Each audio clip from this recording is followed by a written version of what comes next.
हो गई सर भाई? हाँ जी बिल्कुल। सर पहले से बोल तो आपदा को लेके सर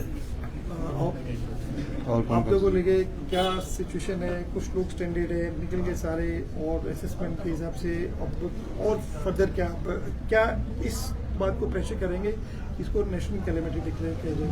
सिचुएशन हमारा जो बदल गया।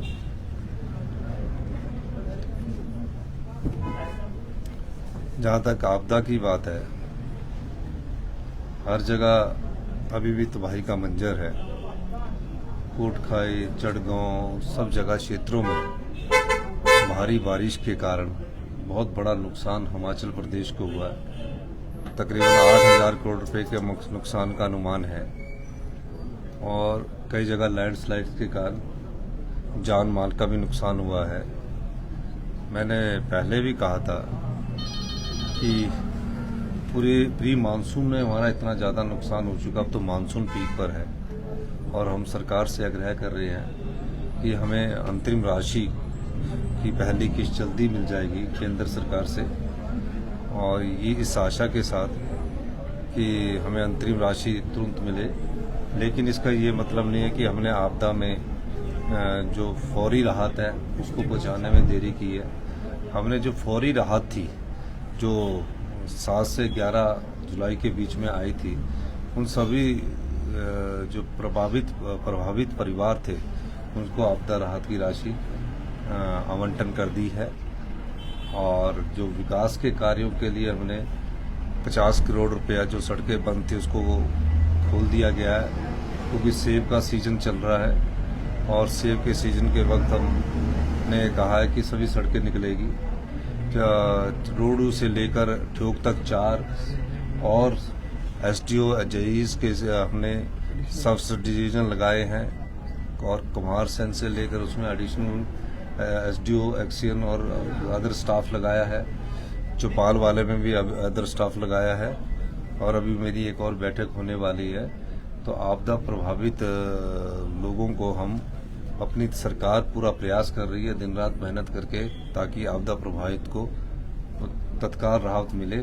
और जो हमारा सेब सीजन है, हमारे जो किसान हैं, बागवान हैं, उनकी सेब की जो फसल है वो सड़क के कारण सेब अवरुद्ध ना हो, मेरी चिंता अभी ज़्यादा वो है।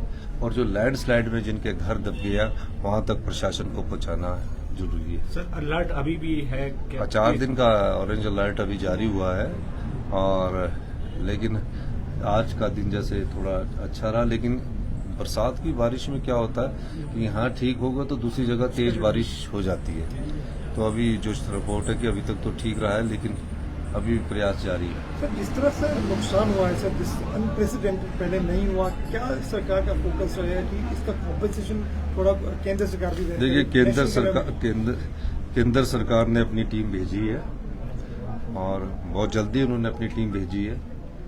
केंद्र सरकार के कुछ पैरामीटर्स है, उस नॉर्म के अनुसार वो हमें आपदा राहत राशि आवंटित करते हैं। पिछले दिनों जो मेरी अमित शाह जी से बात हुई थी, तो उन्होंने हमारी जो डिजास्टर मैनेजमेंट की दिसंबर की किस्त थी, अगर दिसंबर में आपदा थी तो दिसंबर में हमें आपदा राशि नहीं मिलेगी, उस किस्त को एडवांस कर दिया 180 करोड़ का, और जुलाई की हमारी किस्त पहले ही आनी थी।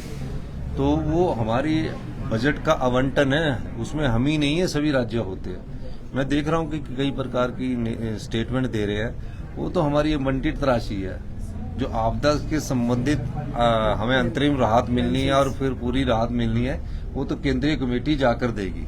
पर हमने अपने बजट में कुछ कट करके आपदा राहत पीड़ितों को हम राहत पहुंचाने की कोशिश कर रहे हैं, और इस दृष्टिकोण से हम काम कर रहे हैं। लेकिन सर विपक्ष सरकार की फंक्शन से अभी भी सेटिस्फाई नहीं है, डिस्पाइट चाहे रिलीफ की बात हो, चाहे रेस्क्यू की बात हो, या अब जो चीजें हो रही हैं उसको लेके विपक्ष के अपने सवाल हैं। मुझे तो अभी आपदा परिवारों को संतुष्टि देनी है, और मुझे खुशी इस बात की है कि जब से आपदा आई है, एक समय शिमला में बर्फ पड़ी थी और हम विधायक होते थे, उस समय भी पानी की बोतल 50 रुपए की कहा कि 200 रुपए की बिकती थी। लेकिन आपने भी प्रेस के बंधु है, कहीं ये नहीं देखा होगा छुटपुट घटनाओं को छोड़कर कि किसी ने ये बोला कि हमारे पर लूट मची है।